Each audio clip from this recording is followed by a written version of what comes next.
Selamat datang kembali dalam perkuliahan kalkulus lanjut MA 2031. Kita masih akan membahas mengenai teorema integral. Saya Erik dari program studi S1 Matematika FMIPA ITB. Pada kesempatan kali ini kita akan berbicara mengenai teorema divergensi Gauss yang menghubungkan integral permukaan dengan integral lipat 3 integral volume. Mari kita mulai. Nah, berikut adalah bunyi dari teorema divergensi Gauss. Misalkan W benda di R3 dan S adalah batas dari W, yaitu permukaan tutup yang menjadi batas benda. Tentu saja permukaan di sini adalah permukaan yang berorientasi ya. Misalkan pula F dari R3 ke R3 adalah medan vektor di R3 pada W yang mempunyai turunan yang kontinu. Turunan yang kontinu tentu saja diperlukan ketika kita berbicara mengenai divergensi dari suatu medan vektor. Oke ya. Nah, nanti kita dapatkan bahwa integral atas permukaan tutup f dot nds itu sama dengan integral lipat 3 dari divergensi f dv. Oke ya. eh oke. Mari kita coba lihat contohnya. Nah, jadi eh, kita sudah melihat sebelumnya bahwa kita bentuk vektor dari teorema Green, walaupun ada bentuk vektor yang lain, ada lain ya, teman-teman ya. Integral f dot nds itu sama dengan double integral dari ini ya, nabla dot f dA gitu. Dan ini pada, kalau ini pada D, ini pada do D gitu ya. Jadi yang kita bahas sekarang cuman perluasannya ya, yaitu integral lipat 3 dengan integral permukaan. Tentu saja ini berubah menjadi S besar. Gitu ya. Nah, yang perlu diingat ketika kita bicara tentang teorema divergensi Gauss, maka nanti ini itu berlaku untuk permukaan yang normalnya itu mengarah keluar dari bendanya. Oke ya, jadi nanti kapan berlaku ini bukan hanya ketika medan vektornya mempunyai turunan yang kontinu, tapi juga ada syarat bahwa eh, orientasinya gitu ya, orientasinya harus keluar dari permukaan tutup yang saya punya. Nah, kita coba lihat suatu contoh, misalkan f x y-nya ini medan vektornya adalah x, y, z, dan w-nya itu adalah, ini mungkin lebih baik ada transposnya, oke, atau xi tambah yj ditambah zk mungkin yang lebih baik ya. Dan w adalah benda yang dibatasi oleh x plus y plus z sembilan satu, x sembilan nol, y sembilan nol, dan z sembilan nol. Ya, tentu saja ini gambarnya bisa saya gambarkan seperti ini. Oke ya, jadi saya punya permukaan yang di oktan pertama itu menjadi segitiga saja, tapi juga dibatasi oleh Z sama dengan 0, X sama dengan 0, bidang belakang, dan Y sama dengan 0, yaitu bidang kiri dalam hal ini. Oke ya, jadi nanti kalau saya mencari integral permukaan atas batas dari W, teman-teman harus hati-hati, ini bendanya itu adalah tetrahedron. Sehingga batasnya itu ada mempunyai 4 batas, yaitu permukaan X tambah Y tambah Z sama dengan 1, lalu permukaan X sama dengan 0, permukaan Y sama dengan 0, dan Z sama dengan 0 dan permukaan Y sama dengan 0 ya. Jadi sebenarnya integral atas permukaan W itu adalah integral atas S1, S2, S3 dan S4. S1-nya itu yang kiri gitu, S2-nya yang kanan, yang belakang, S3 yang bawah, dan S4-nya itu yang bidang X tambah Y tambah Z minus 1 gitu ya. Nah, jadi untuk menghitung 4 integral permukaan ini, kalau berdasarkan teorema divergensi Gauss, karena F-nya mempunyai turunan parsial yang kontinu di mana-mana, maka berlaku teorema divergensi Gauss dengan N-nya harus mengarah ke arah luar permukaan doi ya. Jadi kalau misalkan saya ada di bidang ini, maka W-nya harus ke sana gitu ya normalnya. Ya normal nggak harus satuan. Kalau di bawah, ya harus ke bawah gitu ya, karena dia harus mengarah keluar. Kalau di belakang, ya harus ke arah sana gitu ya. Dan kalau di sini, dia harus mengarah ke oktan pertama ya. Nah, jadi nanti normalnya harus hati-hati sekali. Normalnya harus hati-hati sekali. Dan menggunakan teorema divergensi Gauss, dia menjadi integral lipat 3 atas benda W dari nabla dot F, divergensi dari F, gitu ya. Ini salah. Maka ini akan berubah menjadi divergensi dari F. F-nya itu XI tambah YJ tambah ZK. Maka turunan terhadap X ditambah turunan parsial kedua terhadap Y tambah turunan parsial komponen ketiga terhadap Z. Maka saya punya satu tambah satu dV. Ini menjadi 3 integral dV. Dan ini menjadi apa? Menjadi volume karena triple integral satu dV ya. Ini menjadi volume benda W. Dan W itu ada 5 segitiga. Maka 3 dikali volume 5 segitiga sepertiga kali luas alas. Sepertiga kali luas alas dikali tinggi ya. Sepertiga dikali luas alas setengah dikali satu kali satu dikali tingginya satu. Jadi dia hasilnya adalah berapa? Jadi hasilnya setengah gitu ya. Nah teman-teman bisa mencoba apakah teorema divergensi Gauss itu betul? Kamu coba untuk permukaan yang pertama, yaitu S1. S1 itu permukaan sebelah kiri ya, bidang sebelah kiri. Karena bidang sebelah kiri, tentu saja ini adalah Y-nya sudah 0. Akibatnya saya parameterisasi dari permukaan S adalah U0V. Jadi XZ aja gitu ya. Tapi U-nya V-nya mana? U-V-nya harus ada di anggota D1. D1 yang mana? D1-nya di bidang XOZ gitu ya teman-teman ya.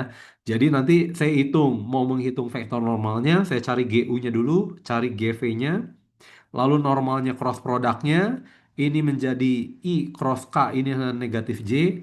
Nah teman-teman harus diperhatikan, normalnya itu harus mengarah keluar. Dalam hal ini normalnya 0 min 1 0, ini sudah tepat. Karena dia mengarah ke sumbu yang negatif. Oke ya.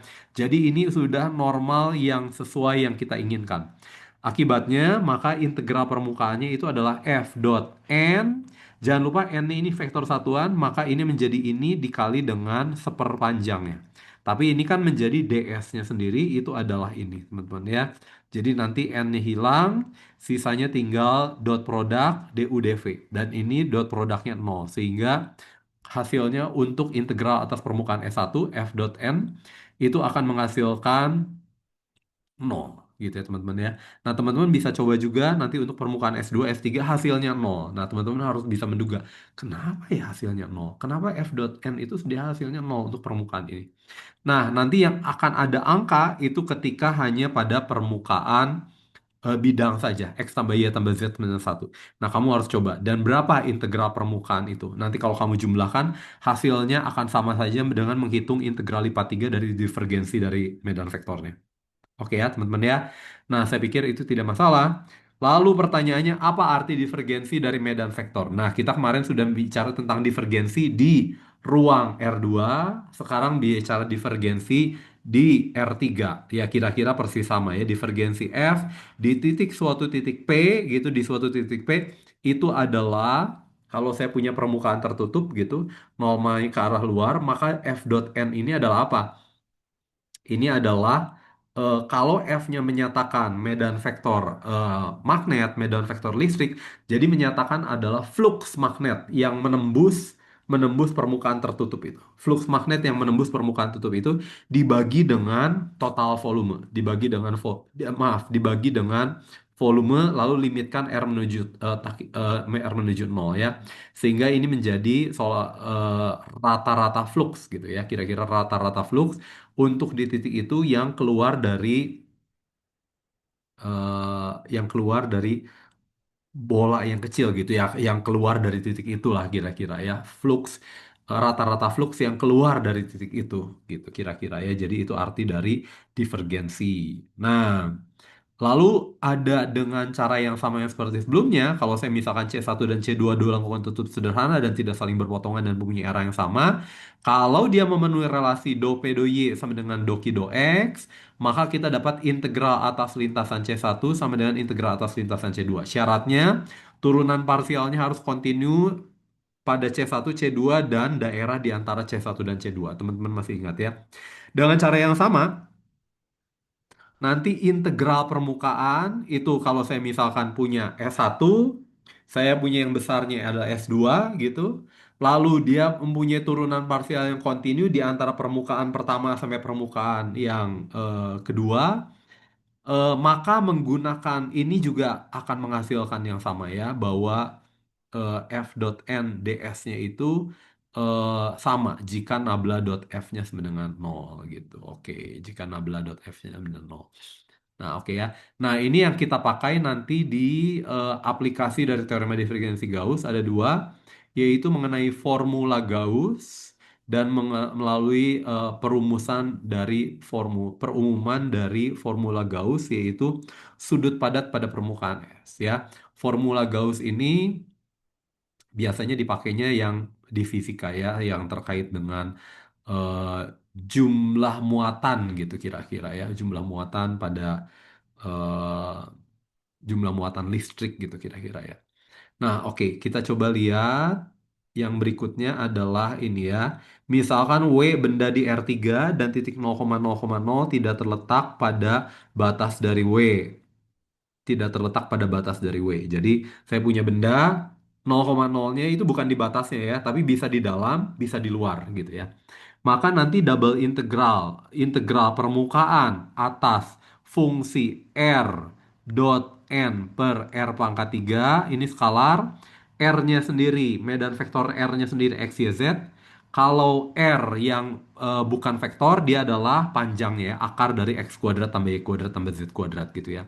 Tentu saja ini bisa saya lihat, medan vektor ini bisa saya lihat sebagai, maaf, F dot N-nya ini bisa saya lihat sebagai ini dibagi R di dot dengan N gitu ya, dot dengan N. Jadi ini saya punya sebenarnya adalah F besar dot dengan N gitu ya. Jadi saya bisa menggunakan teorema divergensi Gauss asalkan dia memenuhi kondisinya. Nah, jika 000 bukan anggota W, jadi 00-nya itu di luar. Akibatnya sekarang medan vektor F saya dia kontinu di mana-mana dan terdiferensialkan di mana-mana pada W dan di daerah dalamnya ya.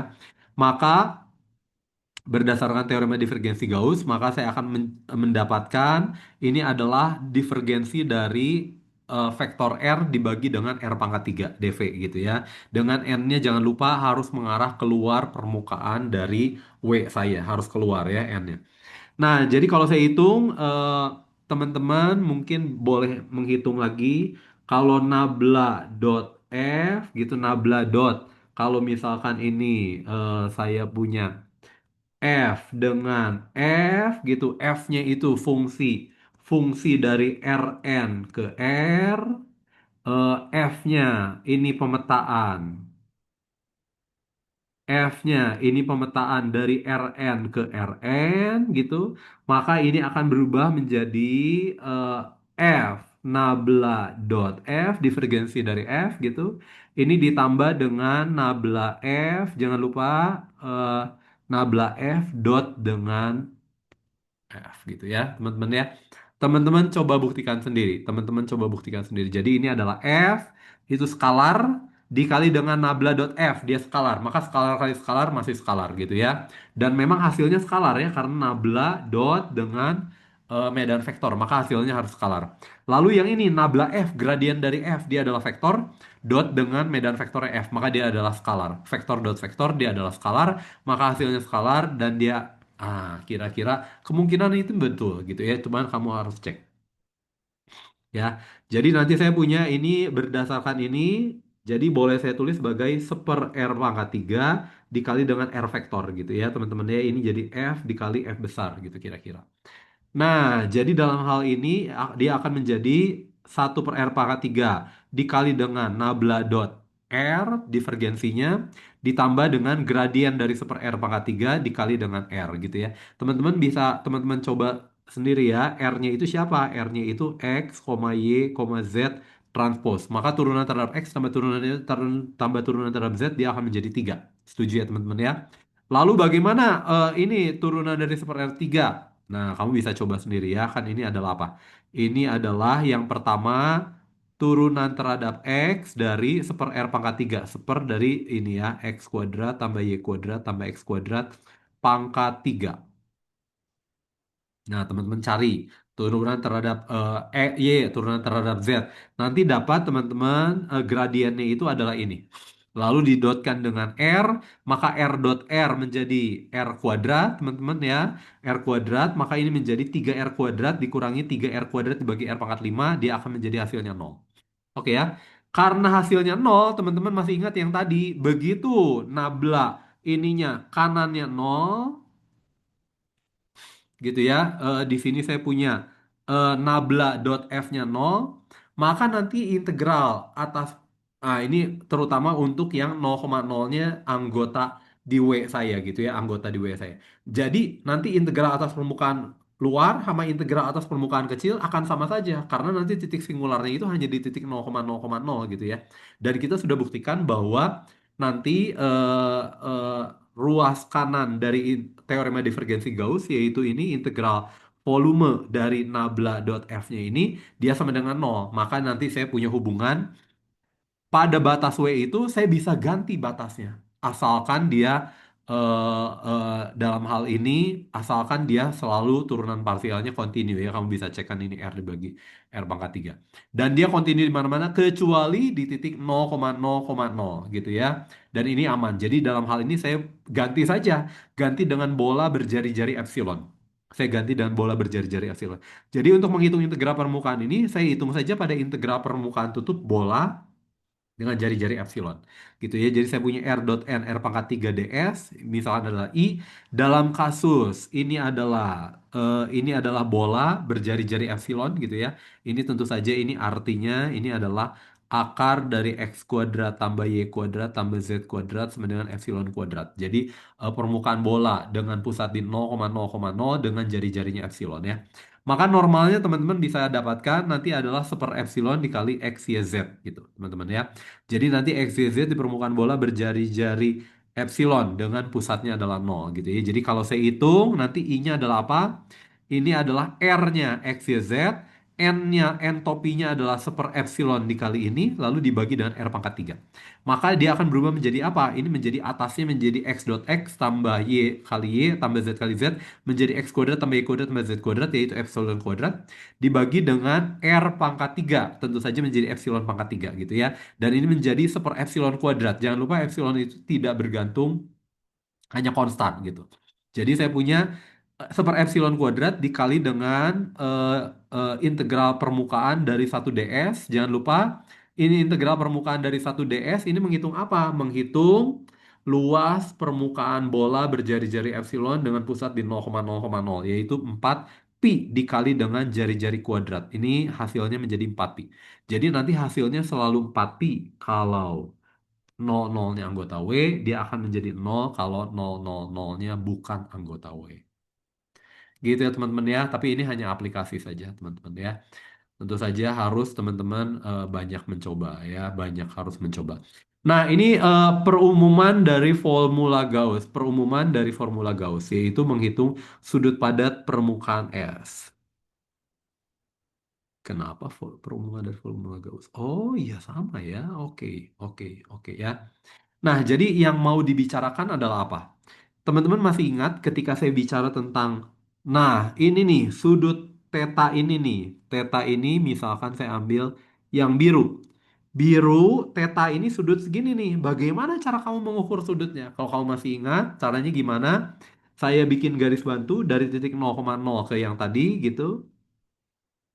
Lalu saya lihat berapa panjangnya, berapa luas juring gitu. Maaf, berapa keliling juring pada lingkaran berjari-jari satu. Jadi nanti panjangnya itu panjang ini. Nah, panjangnya ini yang kita sebut sudutnya. Teman-teman masih ingat ya.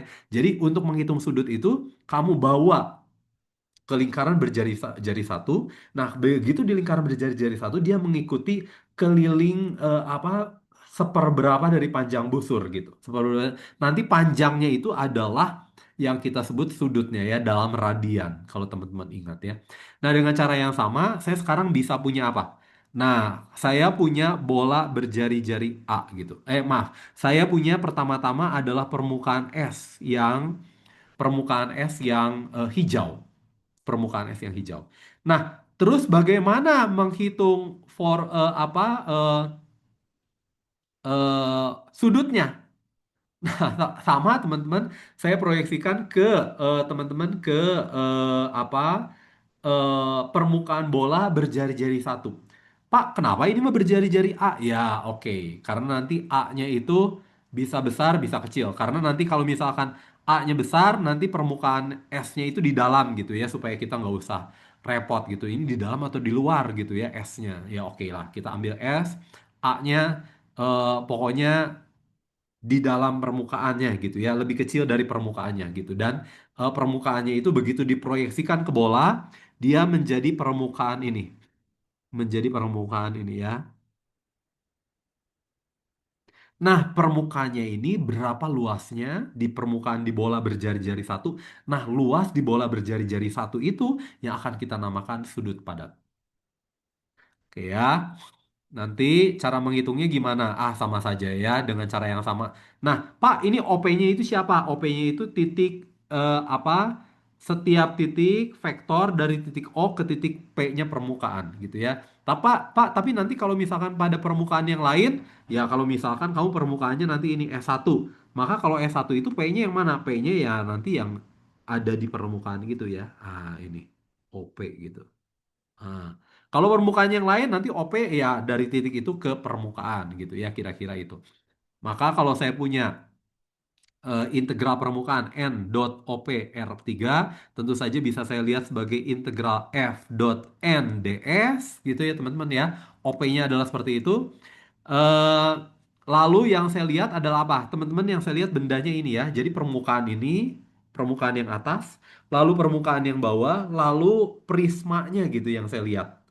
Ya, saya mau menghitung teorema divergensi Bauer menggunakan prisma itu nih, teman-teman ya. Jadi ada ininya, ada permukaan ini, ada permukaan sebelah, ada dan permukaan dalam gitu ya. Jadi saya punya permukaan gini nih nanti.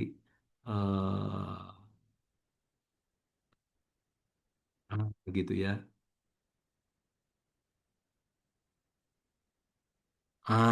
Gitu kira-kira teman-teman ya. Jadi saya hitungnya permukaan itu. Jadi yang bawah ini adalah permukaan pada bola berjari-jari satu, sedangkan permukaan yang atas itu permukaan S-nya. Gitu ya teman-teman ya. Nanti pada itu ada berapa permukaan? Ada permukaan S, ada permukaan bola berjari-jari A gitu. Ada nanti yang ininya ya, yang lainnya. Ada satu, 2, 3, 4, 5, 6. Jadi nanti ada S di permukaan S, ada S1, S2, S3, S4 yang mengelilingi, ditambah dengan pada bola berjari-jari A. Gitu ya teman-teman. Tapi jangan lupa teman-teman, setiap kali ketika saya menghitung nanti OP.R pangkat 3, nanti P-nya yang mana? P-nya itu titik di bidang. Satu. Yang kedua, normalnya itu harus normal arah keluar. Normal arah keluar. Jadi di sini normalnya harus yang ini. Di sini normalnya harus arah ke sini. Di sini normalnya harus ini. Di sini normalnya harus ke dalam. Jangan lupa teman-teman ya, harus mengikuti itu. Maka teman-teman itu karena saya punya singularitas hanya di 0,0 dan ini f-nya itu kontinu di mana-mana dan turunannya itu turunan parsialnya itu kontinu di mana-mana gitu kecuali di 0,0,0 maka saya bisa menggunakan teorema divergensi Gauss pada benda ini gitu ya. Benda dengan 6 permukaan ini. Maka dia akan menjadi integral lipat 3 pada benda yang itu ya katakanlah namanya bendanya W ya, dari nabla.op R pangkat 3 dV. Gitu ya. Tapi kita sudah hitung tadi bahwa nablanya itu sama dengan, ini masih sama dengan yang tadi? Ya oke, nabla dotnya itu sama dengan nol gitu ya teman-teman ya. Jadi nanti saya punya nanti integral lipatnya atas S, S1, S2, S3, S4 yang ini tinggal permukaan es dan permukaan bolanya ya. Ini permukaan es dan permukaan bolanya. Yang lain akan nol. Teman-teman tahu kenapa? Nah, teman-teman harus cek. Teman-teman harus cek. Jadi F-nya siapa? Normalnya siapa? Dot produknya bagaimana? Nah, itu teman-teman harus cek ya. Hasilnya dia harus mendengar nol semua. Sisanya itu tinggal integral S dengan integral pada permukaan S dengan integral yang bawah. Tapi yang jangan lupa, yang S itu permukaannya normalnya menghadap ke atas. Kalau yang bawah normalnya yang menghadap yang menuju titik 0,0,0 gitu ya. Maka saya punya eh, integral atas permukaan S negatif dari normal ini gitu ya. Tapi jangan lupa teman-teman, ini akan menjadi normal yang biasa, tapi arahnya sekarang arahnya keluar. Kalau tadi arah ke dalam, ini negatif, negatif, negatif menjadi positif gitu ya. Jadi saya punya hasilnya adalah seperti ini. Maka ini akan menjadi apa? Atasnya itu op.n menjadi ini menjadi x kuadrat tambah y kuadrat tambah z kuadrat. Ini lingkaran berjari-jari A menjadi a kuadrat. Bawahnya menjadi a pangkat 3. Nanti ada seper A-nya juga. Dan menjadi a kuadrat dibagi a pangkat 4 menjadi seper a kuadrat dikali dengan luas di permukaan bola berjari-jari A. Jadi apa? Luasnya ya omega. Dalam kasus A-nya sama dengan satu, maka dia sama dengan ini sama dengan satu. Jadi saya punya ininya sama dengan satu dikali dengan W. Jadi nanti ininya akan menjadi sudut padatnya. Luas ya. Gitu ya teman-teman ya. Nah, tapi yang penting teman-teman, ini sebenarnya teorema divergensi Gauss ini hanya memperumum apa yang kita sudah punya di teorema bentuk vektor dari teorema Green gitu ya. Nah, di ke depan kita akan belajar satu bentuk vektor lain dari teorema Green, teman-teman ya, yang kita tahu namanya nanti teorema Stokes. Jadi kalau teorema divergensi, kalau teorema Green dia di bidang, dia apa menghubungkan antara lintasan tutup dengan isinya. Kalau teorema divergensi Gauss menghubungkan apa? Integral pada permukaan tertutup dengan isinya integral lipat 3. Nah, nanti kita bicara dengan satu lagi itu teorema Stokes. Oke ya, saya pikir itu saja. Terima kasih.